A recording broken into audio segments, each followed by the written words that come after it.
So here we have the Nissan Qashqai on a 65 plate. I'm going to start off by showing you around the outside of the car. And then we'll hop in and run through a few controls on the inside of it. From the outside, you can see that it's a 5-door car with alloy wheels and tinted windows. We're going to start off inside the boot area of it first of all. As we approach the back of the car, you can see we have reversing sensors. Plenty of boot space as well, along with that 60/40 split folding rear seat, should you wish to increase this space even further again. And then 2 tray sections, both of which can lift, remove, and be used to divide the boot up as well. Okay, so we're just going to work our way back around to the front of the car, and then we'll hop in, and as I mentioned, we'll run through just a few of the controls on the inside of it from there. Just briefly before we climb in, I think it's well worth seeing the interior from this exterior point of view. There's plenty to run through on the dashboard, so let's hop in and we'll do that now. Okay, now that we're inside the car, we're going to start with the dials. Over on the left-hand side, we have the rev counter and coolant temperature gauge. On the right-hand side, the speedometer and fuel gauge. And then in the centre, the main trip computer, which includes the total miles for this car. They are 54,829. You can change information displayed above that. As you can see, you can have a digital readout for the speedometer, amongst other bits of information. That is all done using the button just here. We have our stereo controls beneath that.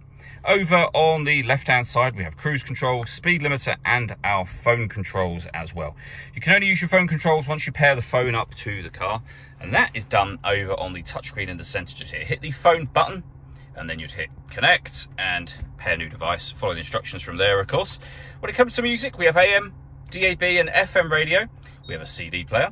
We have Bluetooth audio, so you can stream your music wirelessly as well as making and receiving phone calls. We've also got auxiliary input. Satellite navigation, as you can see.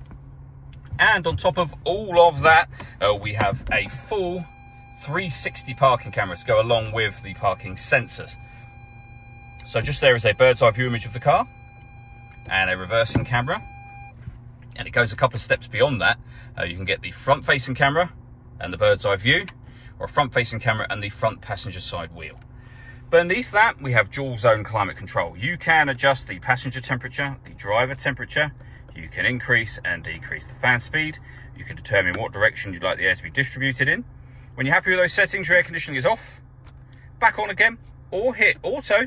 The car will now take full control of the fan speed, which you can see it doing, as well as the direction of the air, to maintain those temperatures for you. You can override that manually whenever you wish to, as you can see. Beneath that, we have a 12-volt charging socket, the electronic handbrake, and the gear lever for the 6-speed manual gearbox. Very last thing I wanted to mention is the panoramic glass roof. There is a button up here that will open that sun visor all the way to the back of the rear seats.